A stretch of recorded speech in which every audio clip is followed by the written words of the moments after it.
¿Estás grabando, verdad? Sí, ya. Ok. Compartir pantalla. Ya. ¿Ya la ven? ¿Sí la ven? Ya. Ok. ¿Ya puedo empezar?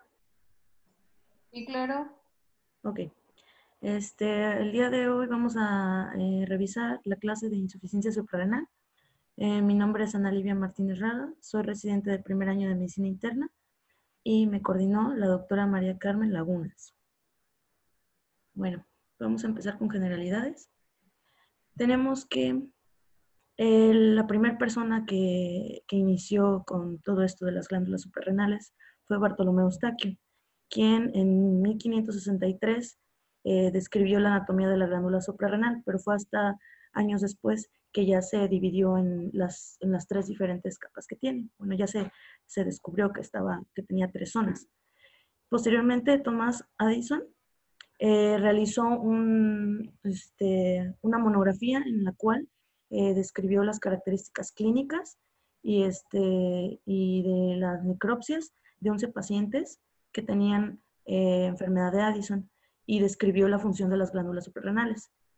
Después, Harris en 1940 descubrió que la ACTH estaba estaba controlada más bien por la hormona liberadora de corticotropina que se encontraba en el hipotálamo. Y después, Kohn, en 1955, habló por primera vez del aldosteronismo primario.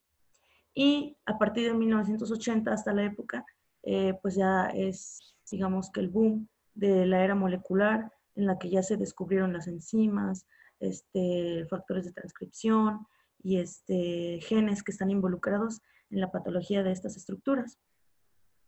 Bueno, en cuanto al desarrollo, tenemos que las glándulas suprarrenales van a proceder del mesodermo intermedio, que a la vez se van a derivar de la cresta urogenital.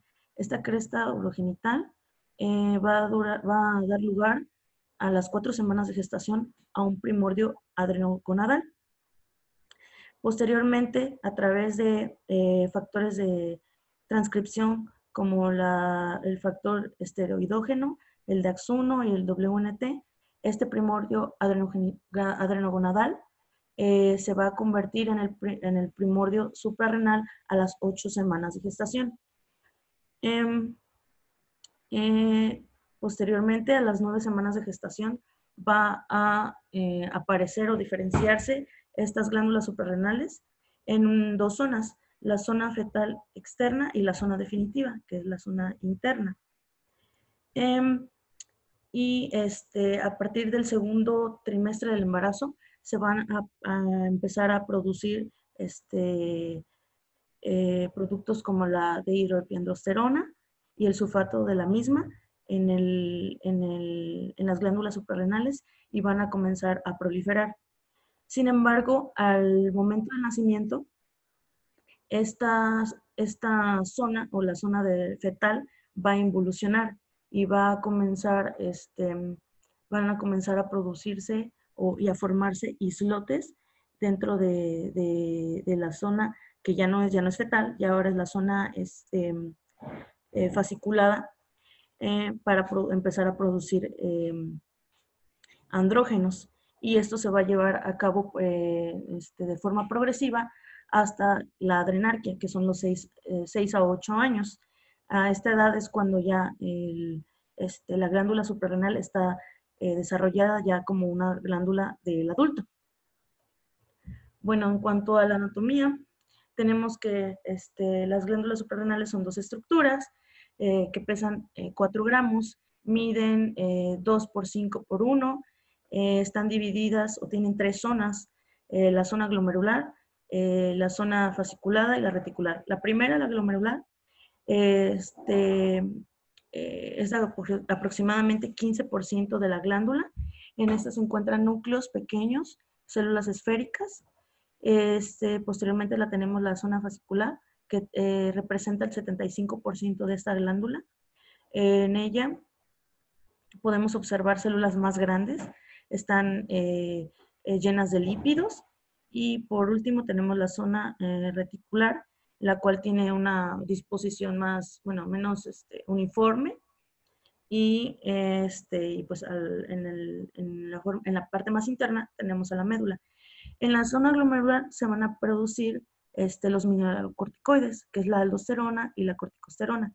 En la zona fascicular se va a producir los glucocorticoides, que es el cortisol y la cortisona. Y en la reticular vamos a tener a los andrógenos. Y bueno, tenemos que los esteroides suprarrenales van a tener una estructura de 3 anillos ciclohexano y 1 ciclopentano. Y pues el Sistema Internacional de Química le ha dado el nombre complicado que se ve debajo de las letras que están en negritas, pero nosotros los manejamos o los conocemos más como pregnenolona, deshidroepiandrosterona y todas las palabras que están en negritas. Bueno, las principales enzimas que actúan en la esteroidogénesis son la 3-beta-hidroxiesteroide deshidrogenasa, la 17-hidroxilasa, la 21-hidroxilasa, 11-beta-hidroxilasa y la aldosterona sintasa. Bueno, ¿cómo empieza esto? Tenemos un estímulo de la ACTH. La ACTH se va a unir a los receptores de las células suprarrenales. Esto va a producir que el ATP se transforme en AMP. Este AMP va a incrementar, lo que va a estimular a la proteína esteroidógena, la cual va a permitir que el colesterol, bueno, el colesterol es el precursor de todos los esteroides. Se va a producir de forma periférica en un 80% y las propias glándulas suprarrenales van a producir aproximadamente un 20%. Entonces, esta proteína, la STAR, va a permitir que el colesterol pase hacia el interior de la membrana mitocondrial. Una vez aquí, tenemos a la enzima desmolasa y la enzima desmolasa va a iniciar todo este proceso. Tenemos que la desmolasa, que es la CYP11A1, va a hacer esto y va a provocar que el colesterol se transforme en pregnenolona. Y bueno, ya de aquí tenemos a la enzima 3-beta-hidroxiesteroide deshidrogenasa, la cual va a presentarse en todas las capas de las glándulas suprarrenales. Al final, bueno, aquí podemos ver, si ven en la línea de la primera, la vertical, se inicia con esta enzima, y la última, que es la CYP11-beta-2, antes de donde dice aldosterona, es la aldosterona sintasa. Esta únicamente se va a encontrar en la zona glomerular, que va a ser la última, digamos que el último proceso para que se produzca la aldosterona. Por otro lado, tenemos a la 17-hidroxilasa. Esta 17-hidroxilasa va a permitir que tanto la pregnenolona como la progesterona puedan continuar esta vía. Y para producir lo que es el cortisol, necesitamos que la pregnenolona se transforme en 17-hidroxipregnenolona y posteriormente nuevamente la enzima que está en todas las capas, que es la 3-beta, se transforme a esta en 17-hidroxiprogesterona hasta que podamos llegar al cortisol, que va a ser pues el principal glucocorticoide. Y por último tenemos para que se produzcan la testosterona o las hormonas sexuales, tenemos a la 17 igual hidroxilasa, o también se le llama liasa. Entonces, estas hormonas son pues de los adolescentes. Entonces, 17 de 17 años, liasa de líos. y ya, pues bueno, es como que la principal enzima que va a iniciar o que va a provocar que los precursores den al final pues el producto de la testosterona. Y ya una vez la testosterona en los tejidos periféricos a través de la aromatasa va a poder convertirse a estrógenos, principalmente en estradiol, perdón. Bueno, ahora vamos a empezar con la secreción de los glucocorticoides. ¿Cómo se realiza esto? La secreción de los glucocorticoides, pues como ya lo habíamos dicho, inicia desde el hipotálamo por la CRH, que va a estimular las células de la adenohipófisis para que produzca propia melanocortina. Esta propia melanocortina se va a escindir, va a tener un proceso que se va a ir escindiendo hasta formar la ACTH. Y ya esta ACTH va a estimular a las suprarrenales para que produzcan estas hormonas. ¿Qué factores desencadenan esta estimulación? Pues tenemos al eje inmunoendocrino. Principalmente tenemos a las citocinas interleucina 1, interleucina 6, al factor de necrosis tumoral. En cuanto a eventos de estrés, podemos tener traumas, quemaduras, hipoglucemia, hipotensión, fiebres, cirugías. En cuanto a la retroalimentación negativa, los propios corticoides van pues la disminución de los mismos va a provocar que por retroalimentación negativa, que estos se dicen, pues ya no hay, entonces para que empiezan a producirse. Y el ritmo circadiano. Normalmente el ritmo circadiano tenemos que el pico máximo de la producción de estos glucocorticoides aproximadamente a las 8 a.m. y el pico mínimo es a las 12, bueno, a las 0 horas. En los hombres tienen un ritmo de pulsatilidad de 18 y las mujeres uno de 10 aproximadamente. Entonces eso ya está fisiológicamente establecido. Bueno, ahora la secreción de mineralocorticoides. Los principales secretagogos de los mineralocorticoides, que es la aldosterona, está la angiotensina 2, el potasio y en menor medida la ACTH. Pero la angiotensina 2 a su vez, ¿por qué se produce? Se produce porque en eventos en los que hay una disminución del volumen extracelular o una disminución de la presión arterial,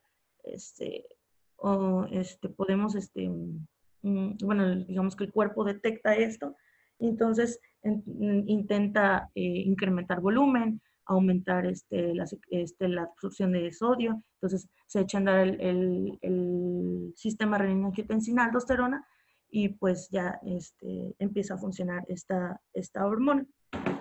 Y tenemos que los inhibidores de los mineralocorticoides está la somatostatina, la heparina, el BNP y la dopamina. Bueno, en cuanto a los andrógenos, tenemos que el 50% de los andrógenos en las mujeres se producen en las suprarrenales. No, aproximadamente se produce de 4 miligramos al día de hidroepiandrosterona, 7.15 miligramos del sulfato de la misma, 1.5 miligramos de androstenediona y 0.05 miligramos de testosterona. Como les había dicho, la 17-alfa hidroxilasa o liasa es, digamos que la principal enzima que inicia la conversión a estas hormonas, a los andrógenos. Y bueno, vamos con la acción de las hormonas. En cuanto al metabolismo de los hidratos de carbono y lípidos, tenemos que los glucocorticoides en el hígado van a incrementar la glucogenogénesis, la gluconeogénesis, y a su vez van a inhibir la captación y la utilización de la glucosa en los tejidos periféricos. En cuanto a los lípidos, van a incrementar la lipólisis, por lo mismo va a haber una liberación de los mismos a nivel sérico, con el incremento de colesterol total, de triglicéridos, disminución de HDL. Asimismo, promueve la adipogenia y el depósito visceral o central de estos lípidos. En conjunto de estas dos acciones, tanto de los carbohidratos o los lípidos, va a incrementar la glucemia plasmática y por ende va a ser un estado diabetógeno, digamos, y con una resistencia a la insulina. En cuanto a la piel, tenemos que los glucocorticoides van a inhibir división y síntesis del ADN y asimismo también la producción del colágeno en la piel y el tejido conjuntivo. Además, tenemos que va a haber una disminución de la síntesis de proteínas y por ende va a existir atrofia de las fibras musculares, principalmente de las fásicas. En cuanto al metabolismo óseo, vamos a ver que los glucocorticoides van a inhibir la función de los osteoblastos. Asimismo, va a existir una disminución de la absorción intestinal de calcio y un aumento de su excreción renal con la disminución plasmática de este mismo electrolito. También se va a promover la apoptosis de los osteocitos, lo que nos va a llevar a un incremento en el riesgo de osteopenia, de osteoporosis y hasta osteonecrosis. Esto es principalmente en las mujeres, pero se ha visto que, pues no importa, mencionaba que no importaba la dosis, que siempre los glucocorticoides iban a predisponer a estas alteraciones. En cuanto a el control de la sal, el agua y la presión, tenemos que los glucocorticoides van a volver al músculo liso sensible a las sustancias presoras como las catecolaminas y la angiotensina tipo 2. Entonces, para que se pueda, para que respondan a estas sustancias y se incremente la presión arterial. Asimismo, se incrementa la estimulación de la síntesis de angiotensinógeno. En cuanto a la sal y el agua, se ha visto que en la nefrona distal promueve la retención de sodio y la pérdida de potasio. Y en otras zonas de la nefrona incrementa el filtrado glomerular y el aclaramiento del agua libre.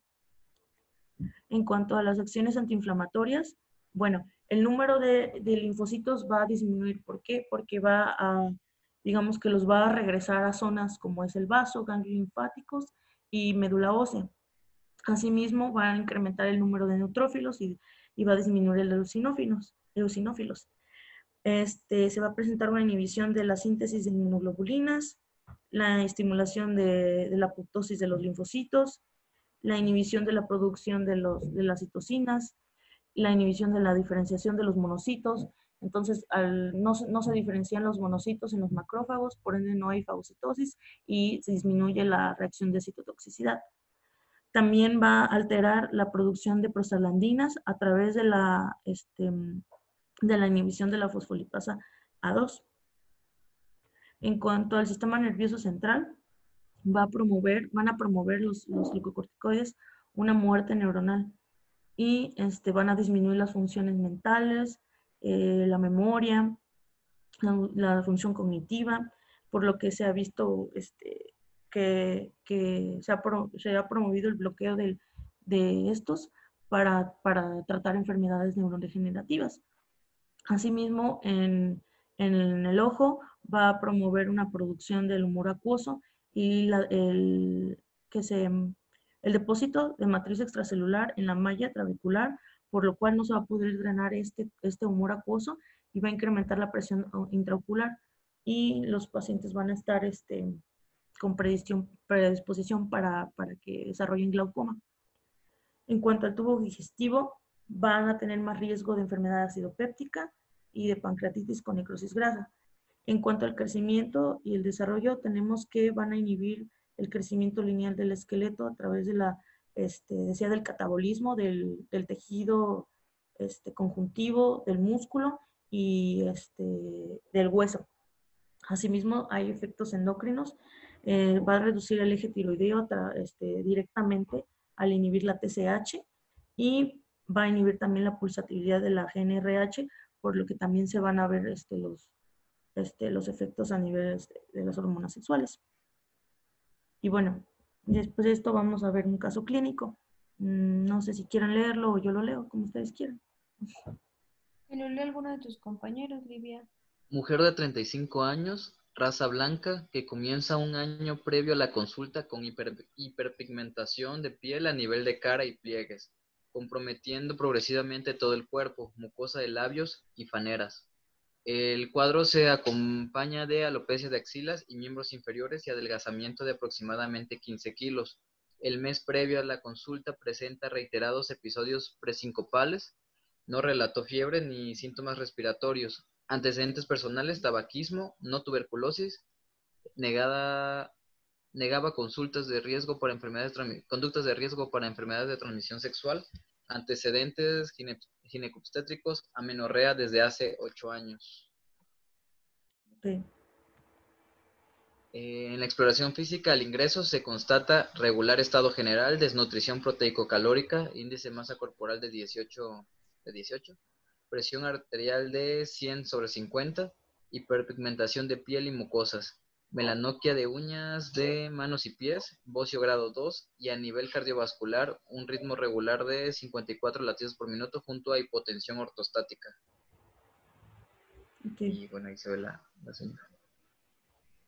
De la analítica básica de laboratorio se destaca un sodio de 124 y potasio de 5.6, hemograma, azoemia, creatinina funcional y enzimas hepáticas sin alteraciones. En lo que refiere al estudio hormonal se evidenciaron los siguientes resultados.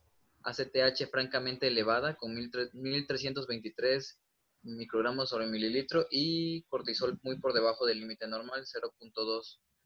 FSH y LH ambas elevadas, estradiol y progesterona muy disminuidas, TSH duplicando su valor normal y T3 y T4 libre descendidas. La determinación de la actividad renina plasmática y la dosificación de aldosterona resultaron normales. Bueno, ahí se muestra el estudio hormonal. Esta cosa se me trabó, permítanme.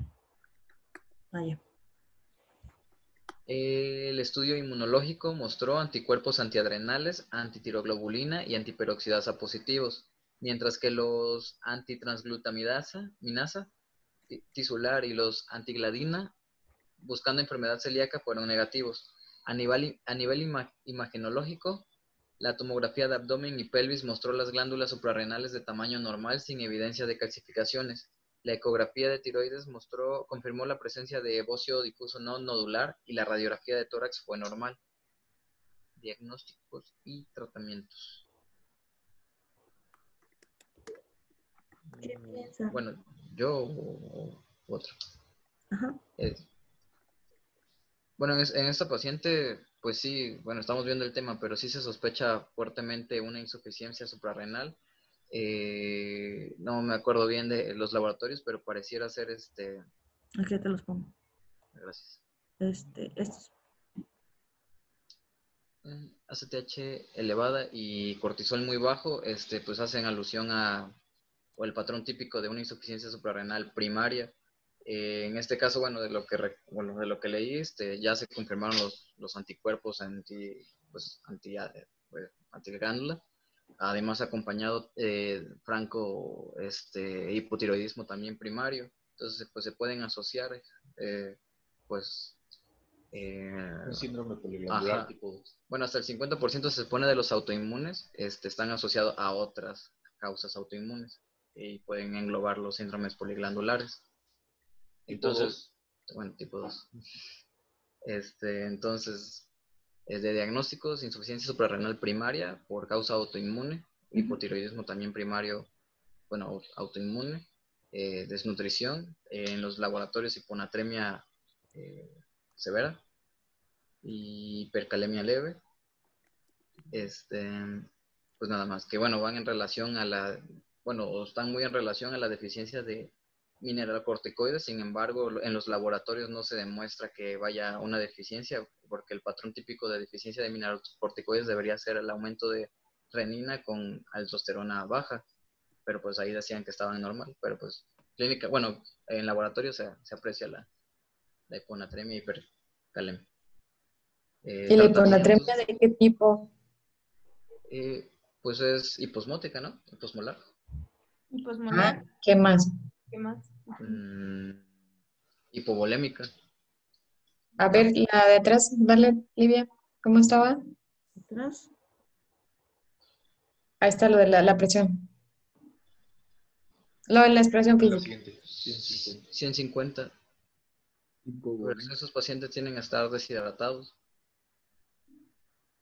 ¿Cuál es la hiponatremia característica de este tipo de alteración endocrina?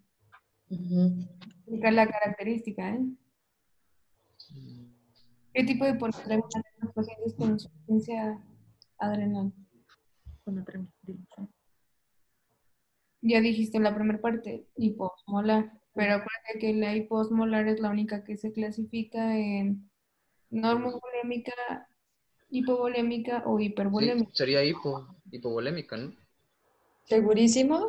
En la hipovolémica tiene una subclasificación. Tienes pérdidas renales. Pérdidas renales. Ajá. ¿Esta paciente tiene pérdida renal? ¿Por dónde? Es eubolémica, doctora. Es Ajá, eubolémica. es eubolémica. Las Ok. son las causas endocrinas. Y Hipotiroidismo, ya lo vimos. Otro es insuficiencia suprarrenal y otro es síndrome de secreción inapropiada de hormona antidiurética. Entonces, las hiponatremias hiposmolares eubolémicas son generalmente, hay muchas causas, pero ahí están metidas las endocrinas, hipotiroidismo, insuficiencia suprarrenal y SIA, Ok. ¿de acuerdo? Para que no se te olvide. Sí, Y gracias. las hipovolémicas generalmente son por pérdidas renales o extrarrenales, que generalmente es gastrointestinal, ya sea diarrea, vómito, ¿sí? O las renales, que sea que tomas diuréticos o yo qué sé, ¿no? Que estés poliúrico por alguna razón. además las extrarrenales suelen ser hiperaldosteronismo secundario, ¿no?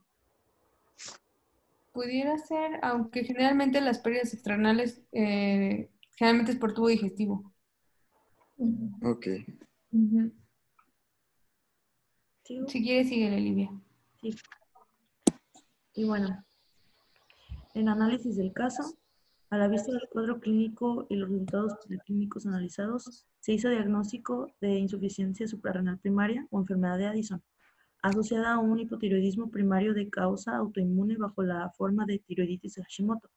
Estas dos entidades conforman el síndrome poligranular tipo 2, que en el caso de la paciente que se presenta se asoció a un hipogonadismo hipergonadotrópico, insuficiencia ovárica prematura, de probable etiología autoinmune, como manifestación de una enfermedad endocrinológica menor.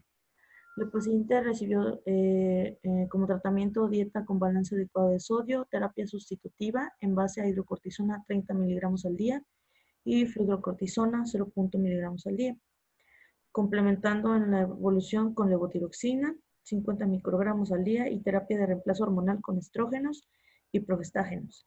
Presentó una notable mejoría de los síntomas con un rápido ascenso ponderal, desaparición de los episodios de hipotensión y normalización de las alteraciones hidroelectrolíticas.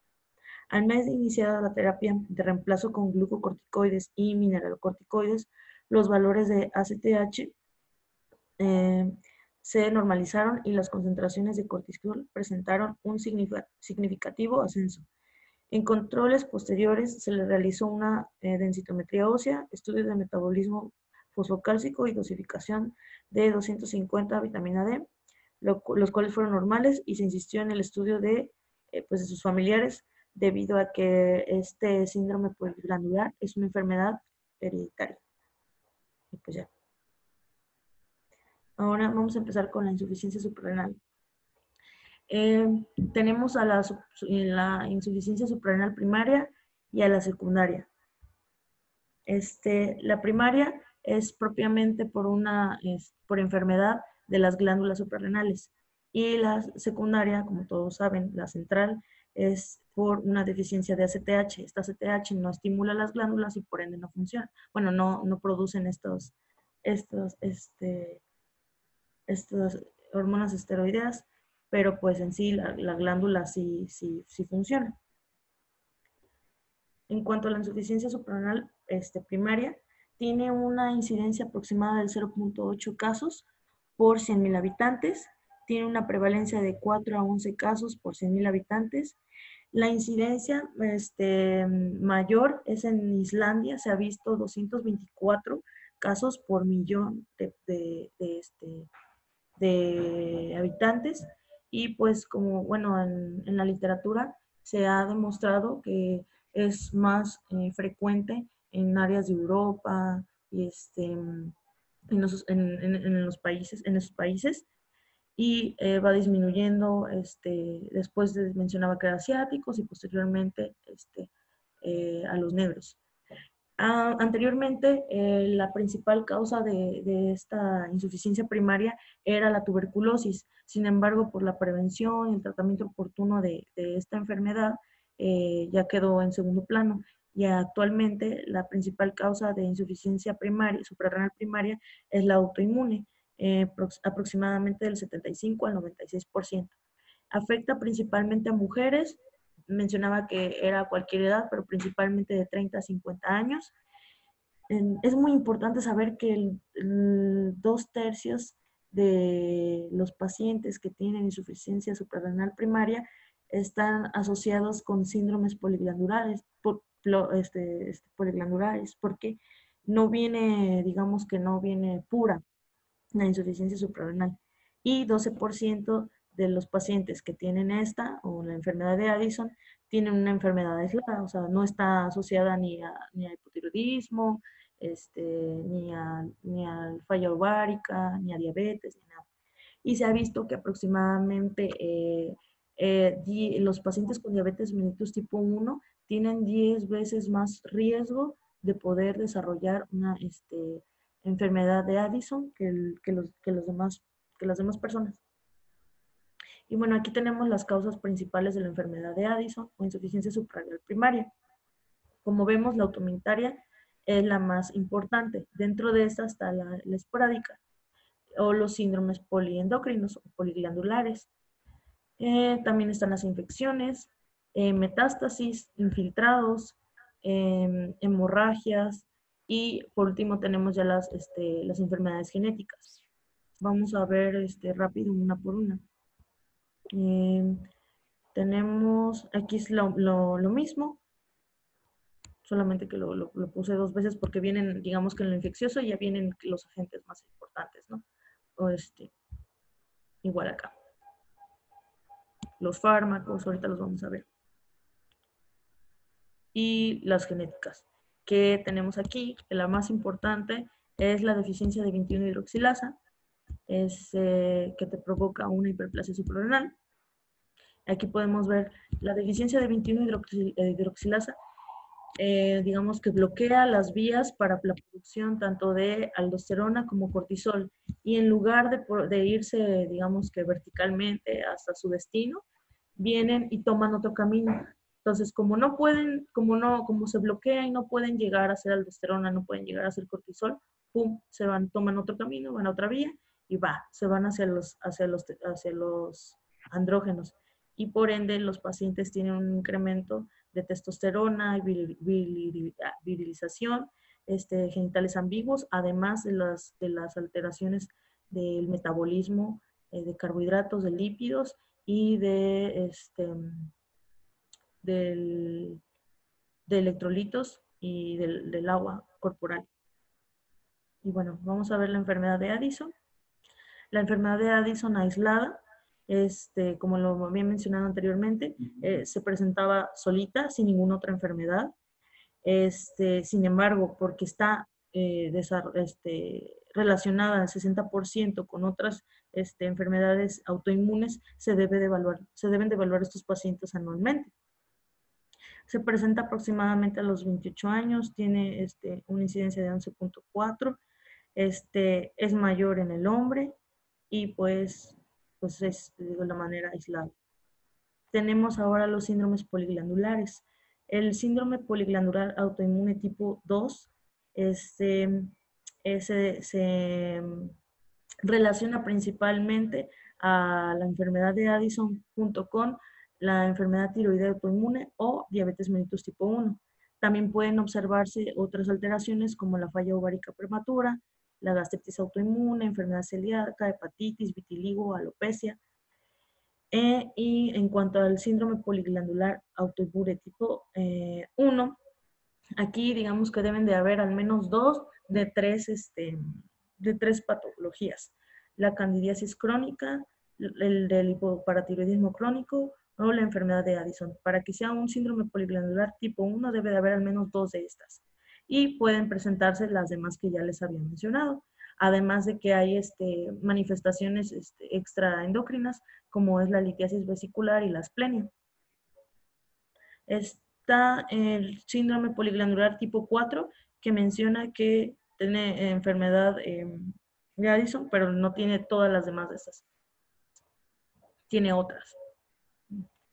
Y bueno, en cuanto a la patología, vamos a ver que en la enfermedad de Addison, las glándulas suprarrenales pueden tener un tamaño normal o reducido.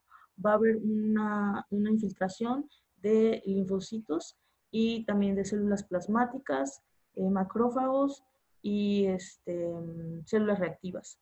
Se van a observar zonas o islotes de regeneración y vamos a ver que la médula suprarrenal no va a estar comprometida, va a estar libre.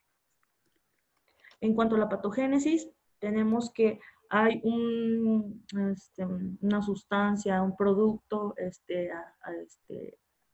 externo, ya sea virus, sustancia, fármaco, bacteria, el cual va a hacer reacción cruzada con la 21-hidroxilasa.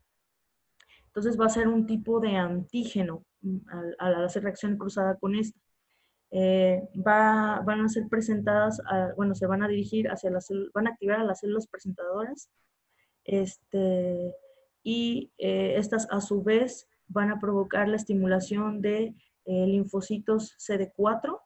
Estos linfocitos CD4 van a estimular tanto a las células B como a los linfocitos CD8 reactivos y estos a su vez van a producir interleucinas, interleucina 1, 2, 6, las principales, factor de necrosis tumoral, lo que va a provocar pues una cascada de inflamación. También mencionaba que podía activarse el complemento y pues se iban a empezar a producir autoanticuerpos, porque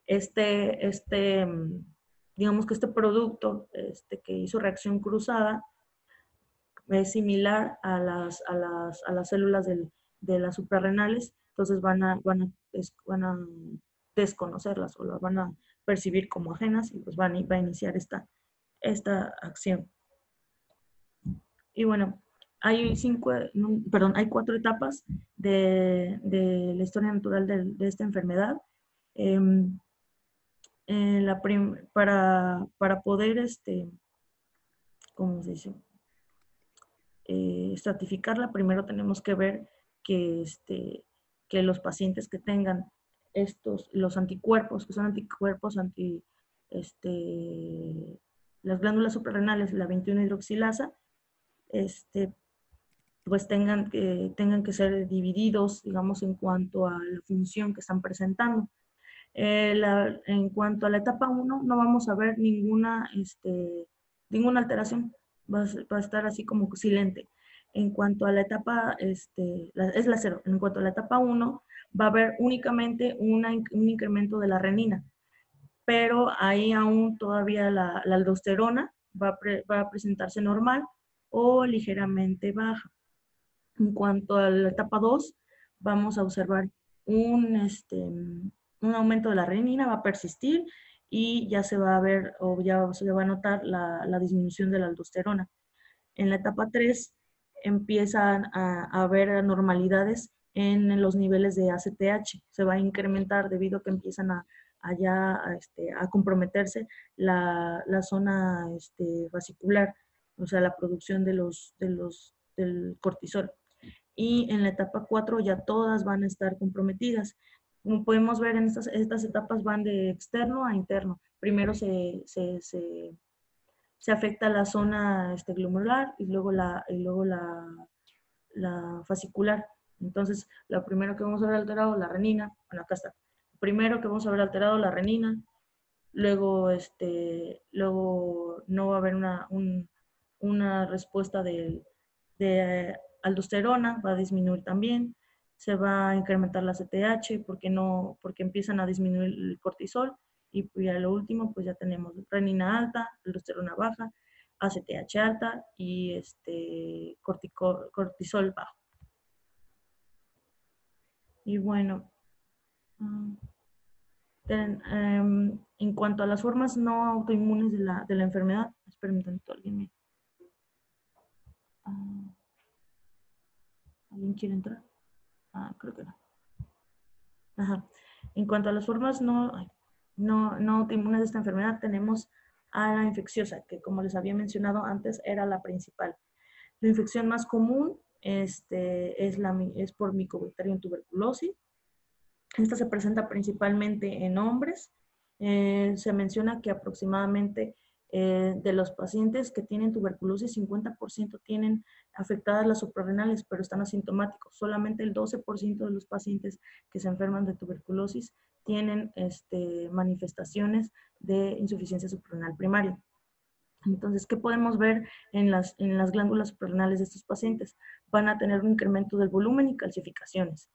A su vez, también existen otros patógenos que van a producir enfermedad de Addison por infección, como son la Neisseria meningitidis, Pseudomonas, Haemophilus influenzae, Staphylococcus aureus, Streptococcus del grupo A. Tenemos también, bueno, mencionaba en varias partes de los diferentes artículos que me dio la doctora, bueno, nos dio para leer, el síndrome de Waterhouse-Friderichsen, pero no sé pronunciar la segunda. Bueno, en podemos ver, esto se produce por una infección de cocos. Entonces, esta infección de cocos produce una sepsis, una producción de endotoxinas. Entonces, hay una respuesta con coagulación intravascular diseminada, y por último podemos ver infarto hemorrágico bilateral de las glándulas suprarrenales.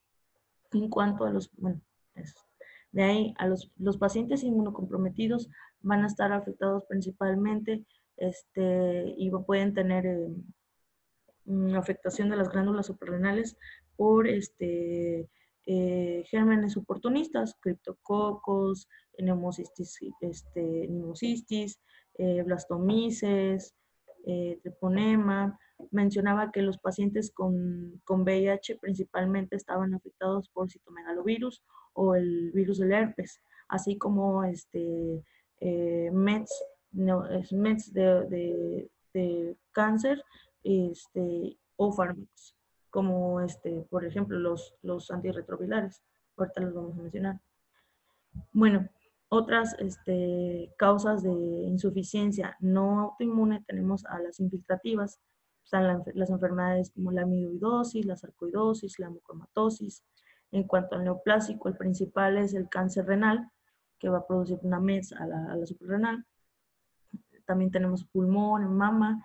En cuanto al vascular, tenemos principalmente al síndrome de anticuerpos antifosfolípidos, lupus, el síndrome que ya les mencioné por esta infección.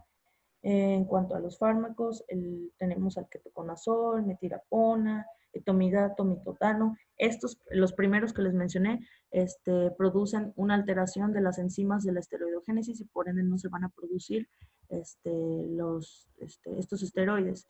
En cuanto a la rifampicina, la hormona del crecimiento, la levotiroxina, van a aumentar el metabolismo de los glucocorticoides, y también mencionaba que su aclaramiento. Y también podemos ver que los inhibidores de la quinasa, como el imatinib, o anticuerpos monoclonales como rituximab, pueden provocar también una disminución de los glucocorticoides. Y pues los corticosteroides, pero eso es de forma extrínseca. Bueno, los voy a mencionar ahorita en las causas secundarias. Y en lo quirúrgico, cuando los pacientes tienen antecedente de feocromocitoma, de un tumor suprarrenal, también y tienen que tener tratamiento quirúrgico, pues posteriormente a esto puede quedarse con una insuficiencia suprarrenal. Bueno, vamos al diagnóstico. El diagnóstico primero, pues los antecedentes y todo, como ya saben, está relacionado con mucha frecuencia a otras enfermedades endocrinas. Bueno, una vez que ya descartamos eso o lo confirmamos, vamos a tener las manifestaciones clínicas de los pacientes. Tenemos debilidad, bueno, mencionaba que era un síndrome similar como a un camaleón porque tenía manifestaciones de muchas enfermedades, entonces el 60% de los pacientes perdía muchísimo tiempo antes de su diagnóstico porque como que no daban. Entonces, bueno, las manifestaciones tenemos a la debilidad, fatiga, pérdida de peso, disminución del apetito, hipotensión, taquicardia, tenemos hiperpigmentación de piel y mucosas, vaginal, oral, de todas las mucosas. Náusea, vómito, mencionaba que el dolor abdominal podía ser tan intenso que podía asemejar a una urgencia quirúrgica. Asimismo, se presenta amenorrea, disminución de la libido, pérdida del vello, depresión y pues hambre de sal, además de las alteraciones electrolíticas, como es la hiponatremia, hipercalemia y la hipoglucemia. Ahorita las vamos a ver. Y aquí podemos ver que se puede, como les dije, se puede relacionar con vitiligo, y podemos observar la hiperpigmentación de las mucosas. En cuanto al laboratorio, se debe de hacer siempre una medición de ACTH, cortisol, renina y aldosterona a las 8 am. Se dice que es una prueba, tiene insuficiencia suprarrenal primaria si la ACTH está elevada más de 2 veces por encima del límite superior del rango normal. Entonces sería unos 150, más o menos, si lo normal está entre 25 y 52 nanogramos, y que los niveles bajos de cortisol estén por debajo de 5 microgramos. ¿Cuánto era normal el cortisol? De 15 a 20, de 10 a 20, ¿no? Y bueno, tenemos que el estándar de oro para diagnosticar la enfermedad es la estimulación con dosis altas de ACTH. Se debe de realizar se debe dar una inyección intravenosa de 250 microgramos de ACTH sintética y pues pasados 30 o 60 minutos, si el cortisol está a menor de 18 microgramos, se hace el diagnóstico de insuficiencia suprarrenal.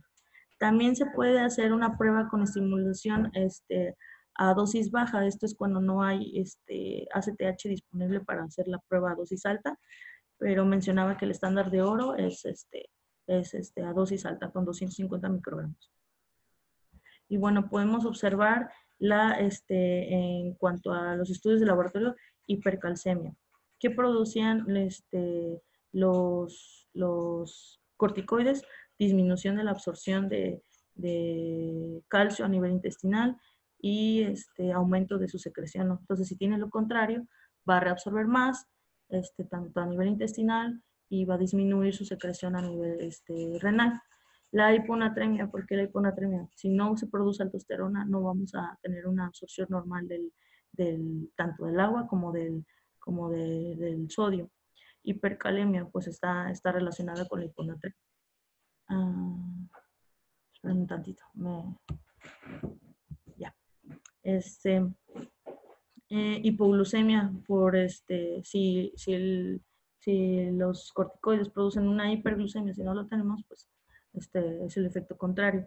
Asimismo, como ya habíamos mencionado, hay una alteración en el nivel de inmunología, entonces vamos a tener linfocitosis, eosinofilia, anemia y el incremento de la TSH, perdón, casi siempre. Mencionaba que los estudios de imagen no se realizan de primera instancia, solamente se van a llevar a cabo cuando tenemos negativos los anticuerpos para suprarrenales o los 21 hidroxilasa. Si estos lo tenemos negativo, ya tenemos que buscar, digamos que otra etiología que no sea la autoinmune, que es la principal. Y aquí podemos observar puse una serie de imágenes y pues en cada uno las etiologías. Y bueno, para el diagnóstico, espérame, creo que alguien se quiere unir. No, es que me suena. Perdón. En cuanto al diagnóstico, bueno, tenemos una ACTH elevada porque no responde nuestra glándula suprarrenal, que se representa con una disminución de cortisol. ¿Qué es lo que sigue? Vamos a buscar los autoanticuerpos. Si estos salen positivos, ya tenemos, es una enfermedad de Addison, es una insuficiencia suprarrenal primaria autoinmune. Y aquí tenemos que buscar que esta no sea una enfermedad aislada, si es aislada o no es aislada. Y entonces empezamos a buscar otros autoanticuerpos para ver si no está afectada la tiroides, el páncreas, la gastritis crónica y todas las demás enfermedades que la pueden acompañar. Si salen negativos, ahí ya es, como lo había mencionado anteriormente, ya es necesario que se realice un estudio de imagen. Y ya dependiendo del estudio de imagen, ya vamos a poder diferenciarlos. Si es una hemocromatosis, si tiene TB y se ven granulomas que han infiltrado la glándula, si hay una MES, si se ve infiltrado por otras enfermedades como la amiloidosis, la sarcoidosis, si hay datos de enfermedades como el anticuerpos antifosfolípidos, lupus, el traumas. Si en caso de que no esté alterada las glándulas o las encontramos un poco incrementadas de tamaño, podemos sospechar también en una hiperplasia suprarrenal. Tenemos que buscar por medio del laboratorio para descartarla. Y si no encontramos ninguna de estas causas, pues puede ser de etiología idiopática, ¿no? Bueno, ahora en el embarazo, vamos a hablar un poco del embarazo. Vamos a ver que aquí el cortisol va a incrementar de 1.5 a 2 veces más o menos entre el segundo y el tercer trimestre de embarazo. Ok, pero como esto no va a afectar al producto porque en la misma placenta va a producir 11 beta hidroxiesteroide, el cual va a bloquear el efecto de este cortisol y que no dañe al feto. Tenemos que también va a incrementar la aldosterona unas 8 veces, se va a echar a andar el sistema renina-angiotensina, va a haber una gran expansión de volumen y retención de sodio. Sin embargo, la progesterona tiene un efecto inhibitorio, o antagonista para la aldosterona. Es así, de este modo que se regula y se equilibra este efecto. Y bueno, tenemos también que la ACTH durante el parto va a incrementarse aproximadamente unas 15 veces. Y se va a normalizar 24 horas posteriores al mismo. Entonces, cuando tenemos a una paciente con enfermedad de Addison, en el embarazo, se manifiesta clínicamente como una hiperemesis o un melasma gravídico. Podemos observar aquí la hiperpigmentación de las mejillas de la paciente. Se dice que no se debe de suspender la terapia. No se debe suspender la terapia y durante el tercer trimestre, como fisiológicamente incrementa el cortisol en estas pacientes, entonces al no tener la producción por la insuficiencia, se deben de iniciar las dosis de glucocorticoides para sustituir esta ausencia de esteroides. Y pues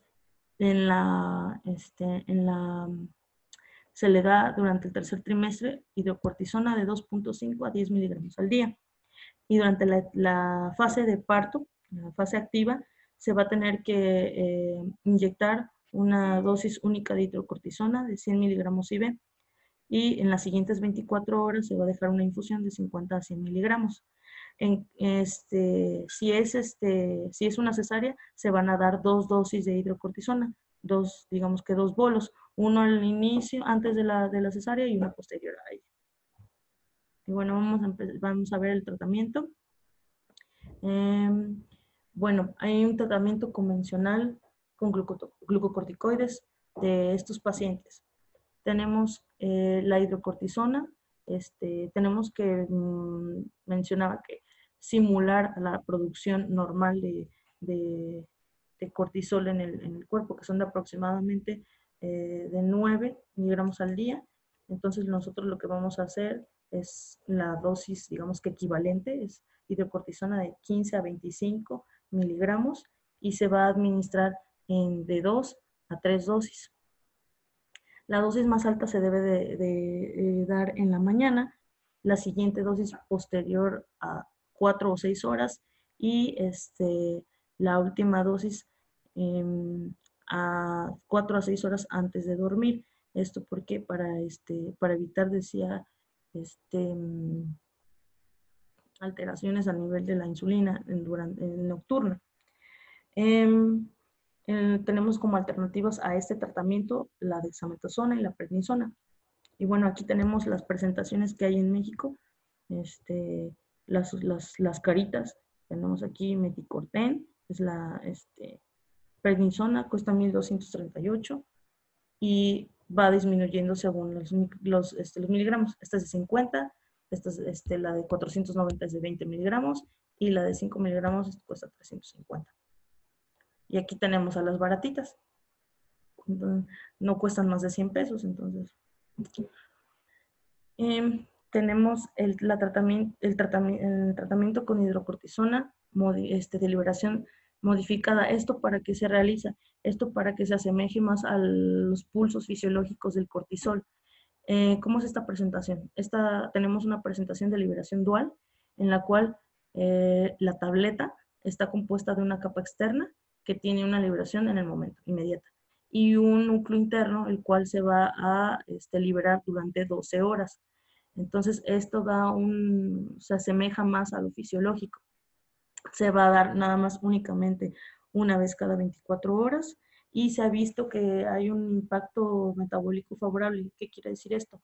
Se disminuye, o sea, los pacientes en los que se dio tratamiento con este tipo de hidrocortisona, se observó una disminución de la hemoglobina glucosilada, del IMC, de la presión arterial, mejora el metabolismo de la glucosa, disminución de la resistencia de insulina, disminución de peso, disminución de la obesidad central. Entonces, digamos que se prefiere a la anterior, a la convencional.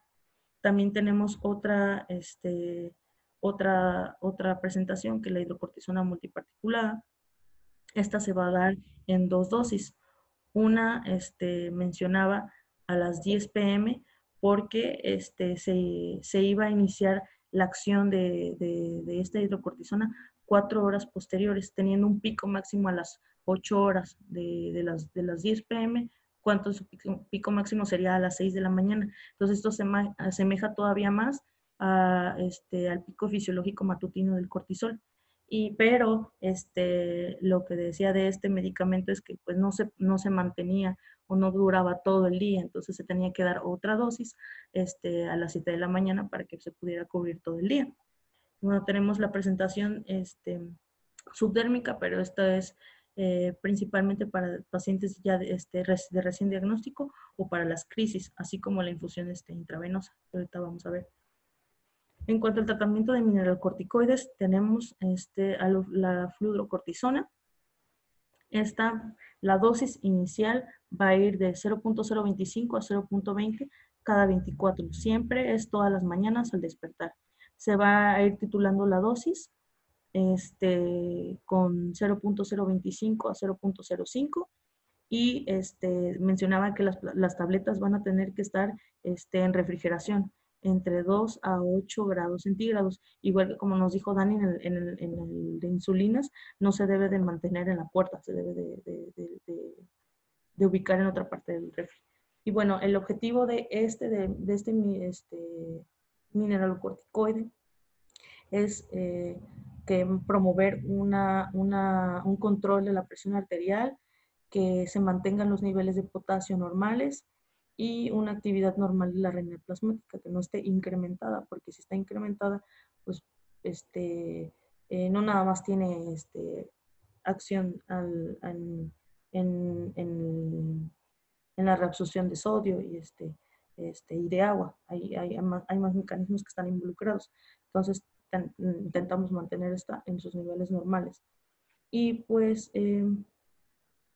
la valoración de la terapia de reemplazo va a ser a través de la medición de la renina, o sea, el monitoreo.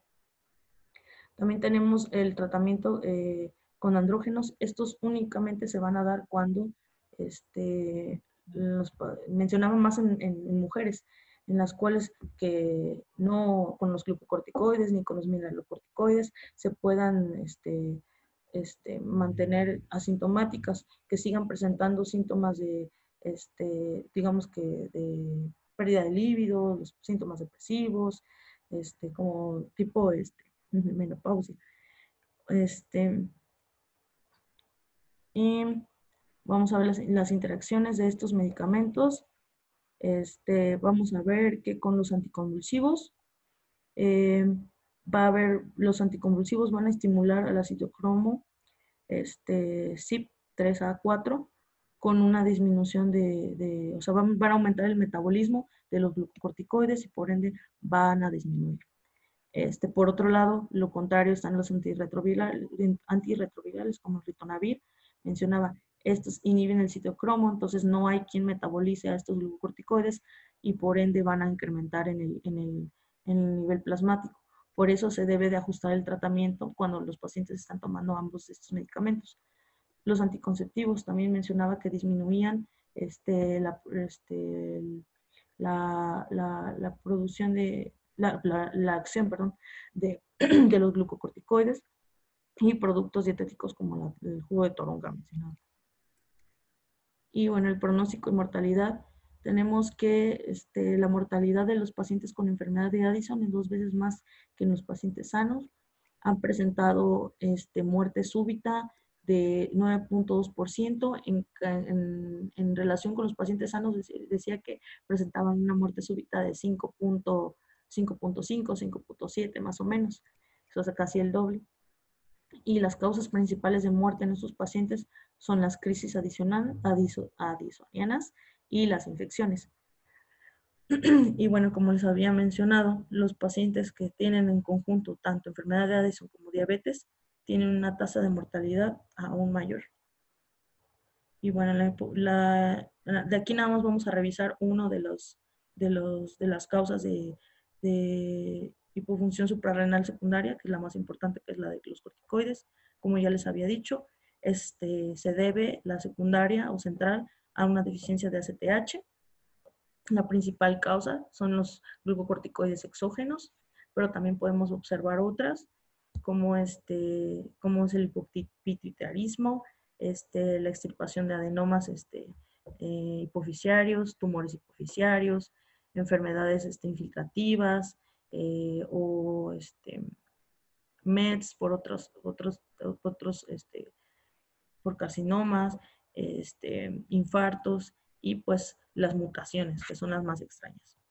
Y bueno, en cuanto a los glucocorticoides exógenos, se debe de saber cuáles son las dosis bioequivalentes. Mencionaba que era muy, muy importante para conocer, y las TOPE, para conocer hasta dónde tenemos que darle el tratamiento a nuestro paciente.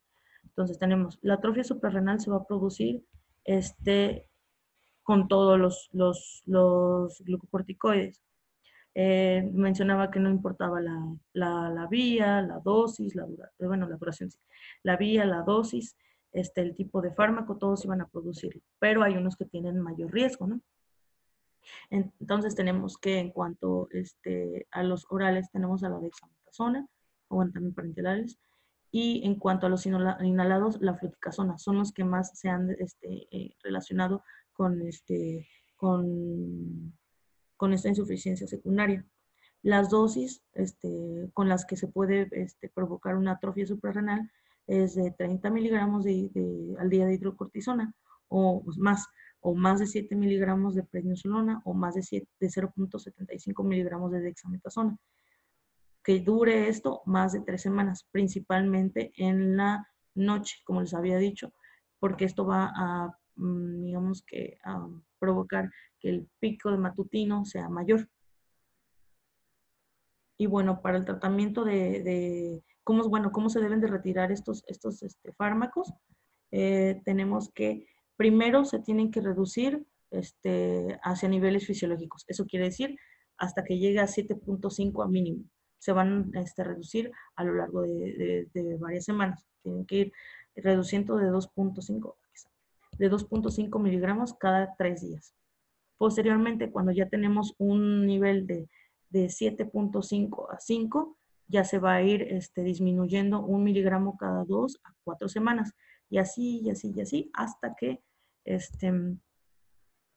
lleguemos, dice, después de 2 a 3 meses que se ha mantenido la reducción de estas dosis, se va a examinar la función endógena del eje hipotálamo suprarrenal, hipotálamo hipófisis suprarrenal, con una prueba de estimulación de corticotropina. Pues ya. Y ya por último, las crisis suprarrenales. En cuanto a las crisis suprarrenales, ¿qué es una crisis suprarrenal? La crisis suprarrenal es la manifestación más severa de la insuficiencia suprarrenal. Esta va a estar caracterizada por el deterioro agudo del estado de salud. Va a tener dos características principales, que es una hipotensión absoluta o una relativa. La absoluta es una presión sistólica menor de 100 milímetros de mercurio. La relativa es hay un incremento de la presión de 20 milímetros de mercurio más de lo que manejan normalmente los pacientes. Y bueno, también las características o la presentación clínica se debe resolver dentro de 1 o 2 horas después de que se administran de una administración parenteral de glucocorticoides. Eso me recuerda a la hipoglucemia, ¿no? Que responde a la administración de glucosa, pues esta responde a la administración de glucocorticoides.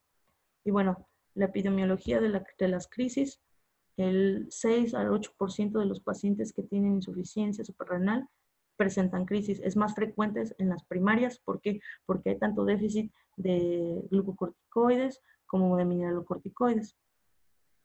Pero porque está afectada la glándula en sí. Bueno, la tasa de mortalidad es de 6% y los factores que lo precipitan principalmente, bueno, los factores de riesgo principales son la edad avanzada, el antecedente de una crisis, las enfermedades poliglandulares, la diabetes mellitus tipo 1, que hemos visto que se ha desarrollado, bueno, se ha relacionado, perdón, mucho tanto con las crisis, con la mortalidad, y con los peor pronóstico de esta enfermedad. Enfermedades coexistentes y mala calidad de vida. ¿Cuáles son las manifestaciones? Pues son las mismas manifestaciones que en la insuficiencia suprarrenal, solamente que, digamos que más intensas, aparte de la alteración de la TA y que responden, ¿no? Como la fisiopatología de esta enfermedad, bueno, vamos a ver una deficiencia de cortisol. Al haber una deficiencia de cortisol, vamos a ver una activación de citocinas. Va a haber un incremento agudo de citocinas. Entonces, esto va a incrementar la respuesta inflamatoria. Entonces, se puede presentar fatiga, fiebre, un malestar general. Asimismo, va a haber una disminución de la gluconeogénesis, por lo que va a presentar el paciente hipoglucemia. Bueno, tiene hipoglucemia. Además, va a haber una alteración de las catecolaminas, por lo que no va a haber sinergia, entre las catecolaminas y los glucocorticoides, y por ende no va a haber efectos presores. Va a haber una vasodilatación, un incremento en la permeabilidad capilar y por ende hipotensión. Tanto la hipoglucemia como la hipotensión te puede llevar a una alteración en la función cerebral. Y pues en cuanto a la aldosterona, podemos observar que hay una disminución de la reabsorción de sodio, y pues la disminución de la reabsorción de sodio disminuye la presión, lo mismo de las alteraciones a nivel cerebral, ¿no? ¿Qué eventos van a precipitar esta crisis? Las infecciones son las principales, mencionaba, principalmente la gastroenteritis. ¿Por qué? Porque van a disminuir el volumen corporal, va a haber un estado de deshidratación y va a disminuir también tanto la tolerancia a la vía oral. Entonces va a empeorar el estado del paciente. Si ya de por sí este paciente está alterado el mecanismo de la sal, del agua, pues lo va a empeorar. También se ha visto que la cirugía mayor se ha relacionado con este tipo de crisis. Las vacunas, porque hay una activación de citocinas, tanto las vacunas como inmunoterapias, mencionaba. El ejercicio y trastornos emocionales aproximadamente se ha visto que el 10% se relaciona. La falta de adherencia al tratamiento, también la tirotoxicosis y los inductores del citocromo P450. Y bueno, el tratamiento para esto. Esto me recordó mucho a la diabetes. ¿Qué se va a hacer primero? Dice, una administración inmediata de hidrocortisona. Se va a dar en bolo, se van a dar 100 miligramos de hidrocortisona. Esto, a su vez, se va a acompañar de solución salina de 1000 mililitros para una hora, la primera hora. Y si hay hipoglucemia, que es lo más frecuente, esta se va a agregar dextrosa al 5%. Ya una vez que diste el bolo, el primer bolo, bueno, no es un bolo, ya que diste el bolo de hidrocortisona, se empieza una infusión de la misma. Se van a dar 200 miligramos para 24 horas o puedes ir dando bolitos cada 6 horas con 50 miligramos. Ya pasadas las primeras 24 horas es cuando vas a dar o iniciar la hidrocortisona vía oral. Esta se va a dar de 2 a 3 veces más de la dosis que normalmente estaba tomando tu paciente. Y la vas a ir disminuyendo durante los próximos 2 a 3 días. Alternativas para este tratamiento son la dexametasona o la metilprednisolona. Y pues ya esto es lo último. Para disminuir este tipo de crisis, mencionaba que era muy importante educar al paciente, cómo se le tenía que mencionar cuál era su dosis, la forma de administración, porque hay también subcutáneas, cómo se administra, cuánto se debe de incrementar de dosis en los eventos de estrés, porque, por ejemplo, lo del embarazo, pero hay otros eventos, lo de la cirugía, cuando hace ejercicio, eventos que puedan, que se necesiten un reemplazo mayor de glicocorticoides. Asimismo, mencionaba unas pulseras, en las cuales los pacientes tenían la dosis que tomaban para que una vez que tuvieran, por ejemplo, una crisis, ya supieran el personal de salud cómo debían manejarse o más o menos lo que tomaba y lo que tenían que ir reemplazando posteriormente a la crisis. Y pues ya, eso sería todo. Perdón si me tardé. No, de hecho no te pasaste tanto, apenas son 10:21. Digo, para todo el tema gigante que viste, creo que no. ¿Alguien tiene algún comentario, alguna duda, algo que quiera agregar?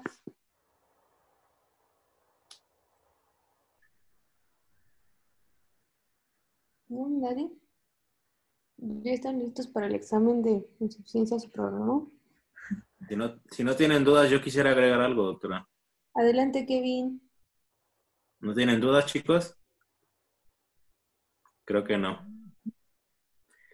Bueno, nada más comentar que pues de las causas de insuficiencia adrenal, como bien puso la doctora en el chat, en países subdesarrollados o en vías de desarrollo se considera la tuberculosis tal vez como la principal causa de insuficiencia adrenal secundaria, más allá del cáncer o de los infartos suprarrenales, que en realidad son muy raros. Pero otra causa representativa también de la insuficiencia suprarrenal, que alguna bibliografía lo clasifica como terciaria, pero hay otra que dice que es secundaria y que incluso dice que es la más importante, es el uso crónico de esteroides. puede parecer como contradictorio o controversial, pero se van a enfrentar a un escenario de pacientes con mielodisplásico, con leucemia aguda, con enfermedad inflamatoria intestinal, con enfermedades autoinmunes como el lupus, AR, entre otras, incluso pacientes asmáticos que usan altas dosis de esteroide, o pacientes con osteoartropatías que se inyectan esteroides frecuentemente, que les va a condicionar una supresión del eje hipotálamo, hipófisis suprarrenal, y en un momento dado les puede llegar a condicionar insuficiencia suprarrenal secundaria o terciaria, como la puedan ver. Y pues esta es una población importante de pacientes que tienen insuficiencia suprarrenal para que también lo tomen en cuenta.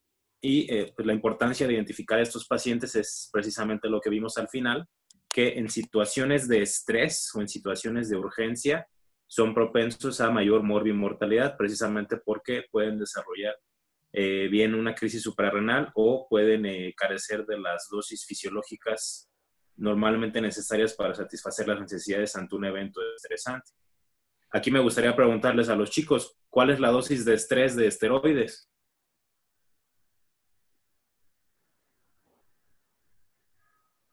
¿Alguien se la sabe?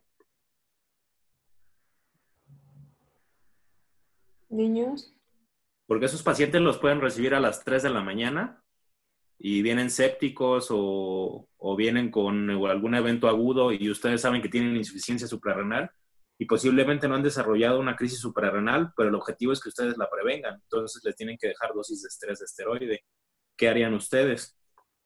Pues en uno de los artículos comentaba que para las dosis de estrés podíamos llevarlo hasta 3 veces la dosis normal del paciente durante la enfermedad en enfermedades leves o en procedimientos y que posteriormente a esto pues teníamos que ir disminuyendo en cuestión de un promedio de 3 días las dosis para evitar algún efecto adverso o complicación. Uh-huh.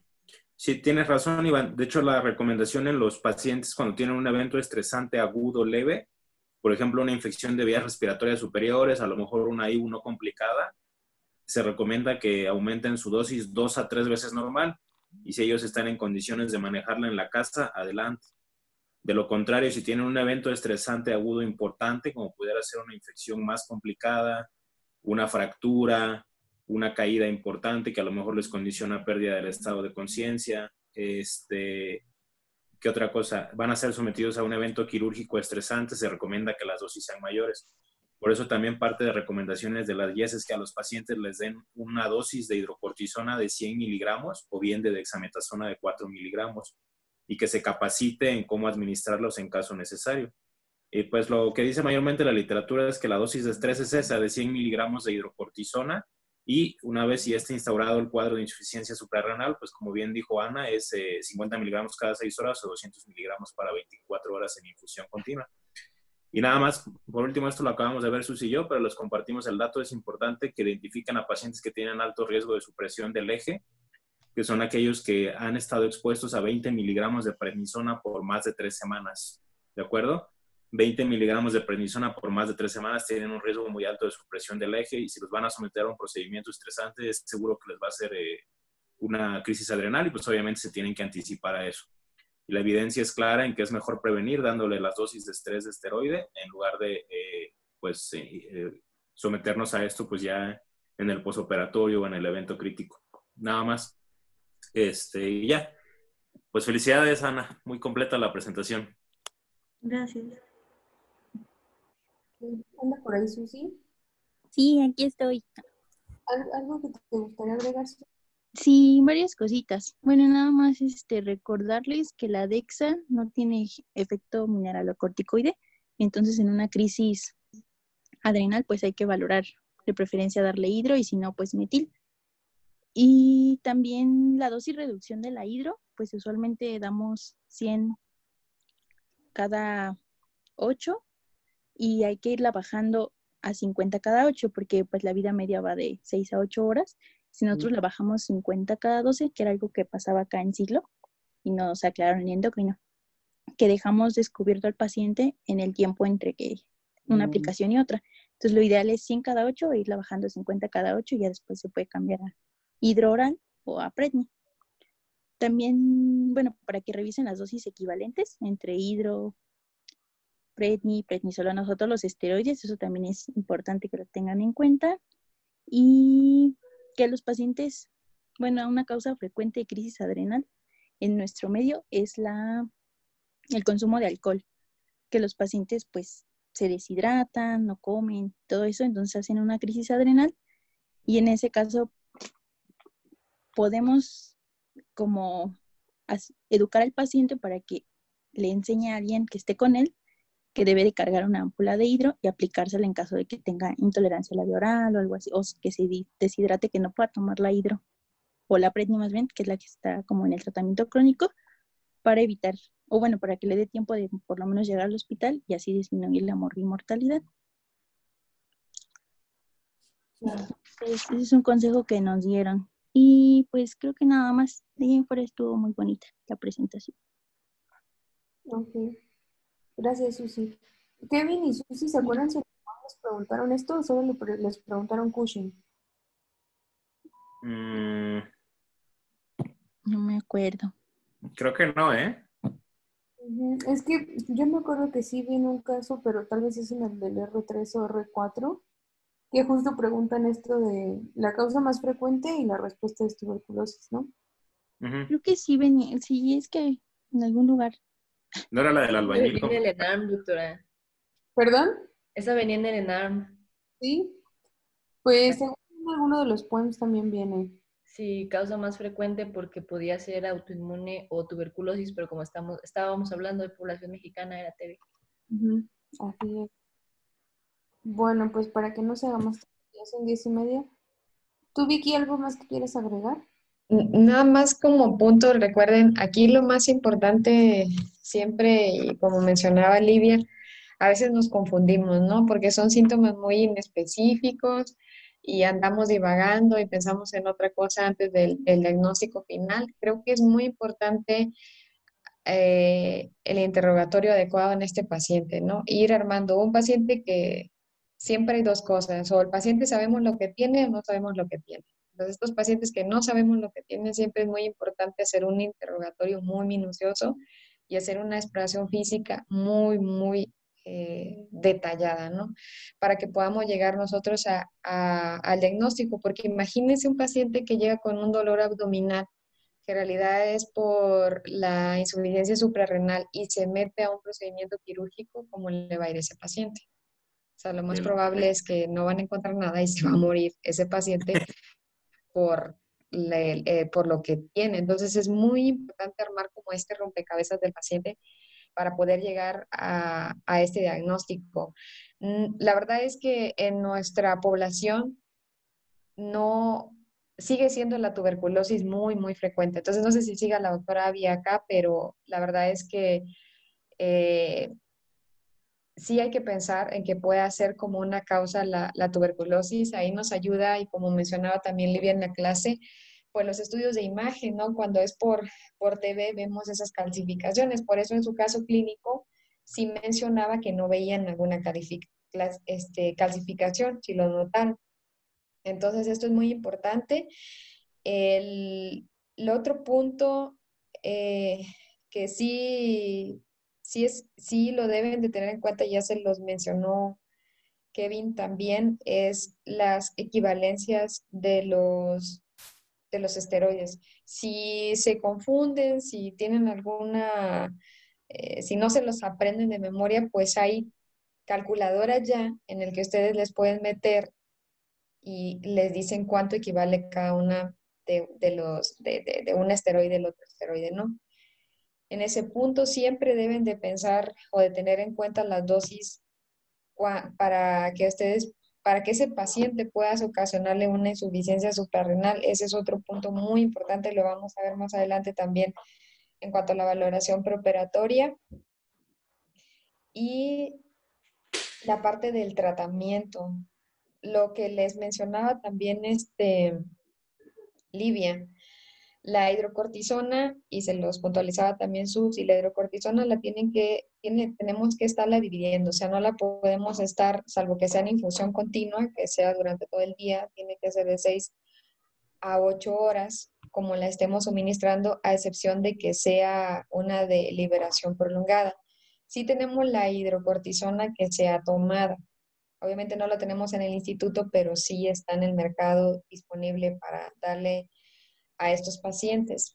¿Y qué otra cosa les iba a decir? Por lo de la crisis suprarrenal, acuérdense que también es muy importante la hidratación como parte inicial, seguida de la administración intravenosa de la hidrocortisona en las dosis que ya les mencionaban. Eso es muy importante y eso va a salvar vidas de los pacientes. Otro punto, acuérdense que aquellos pacientes que tienen, por ejemplo, un accidente automovilístico, que tienen trauma abdominal, también hacen hemorragias, o sea, desarrollan la hemorragia y eso nos lo lleva a una insuficiencia suprarrenal, como otras causas que realmente no son tan comunes, o en aquellos pacientes que tengan, por ejemplo, alguna trombofilia, algún problema de la coagulación, que también llegan a hacer eventos trombóticos y que esos también culminen en una insuficiencia suprarrenal. Esto no es lo más común, pero siempre hay que tenerlo en cuenta, sobre todo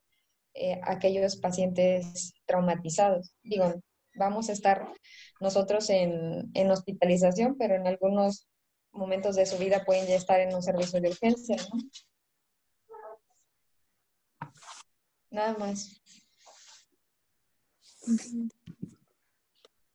Sí, pues de hecho creo que tu clase estuvo bastante bien, Livia, agregaste todo lo que habíamos considerado para la clase, además estuvo padre que utilizaras la mayoría de las bibliografías que habíamos enviado para que pudieran revisar, entonces me parece que le hiciste bastante didáctica y pues sí concisa para haber abarcado todo, ¿no? Hasta algunos aspectos importantes del embarazo, etcétera. Y pues a pesar de que no metimos como tal Vicky y yo una clase como introductoria con la esteroidogénesis y todo esto, pues diste una muy buena introducción, incluyendo todo eso, pues más que nada para entender el resto de la fisiopatología, etcétera, ¿no? Del tratamiento incluso. Entonces, creo que lo hiciste bastante bien, me gustó mucho tu clase, muy bonito el diseño, didáctica, las diapositivas bien hechas, bien referenciadas, entonces, pues nada, felicitarte y mañana nos vemos para ver el otro lado, ¿no? Hipercortisolismo y pushing y pseudo pushing y todas las cosas que tengan que ver con el cortisol elevado. ¿Algo más que quieran agregar alguien? No, pues también que estuvo muy bien su clase, bien preparada. Sí, ella dice que es lenta, pero porque es muy detallista. Entonces, pues nos vemos mañana, ¿no? ¿Sí? Sí, doctora. Descansen. Sí, nos vemos mañana. Que tengan buenas noches todos. Adiós, chicos. Bye. Bye, Susi. Eso sí, gracias, Kevin. A ustedes, doctor. Nos vemos mañana. Gracias. Mañana. Bye.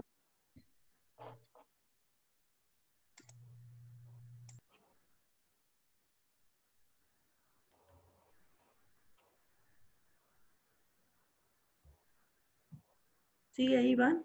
Iván, no sé cómo. Sí, amiga, acá estoy. Ahí dice, Sabía que esto iba a pasar. Le puse te mandé, quitar video pero no sé qué onda. oye, ahí en la imagen Ya le aparece. puse ahí, pero viene ahora, me parece iniciar video. A ver, voy a dejar de compartir esta cosa. Ajá, Ay, primero. a ver, dejar de compartición. A ver, dejar de compartir. Va. Ya. Ahora, detener grabación. Aquí está. Sí.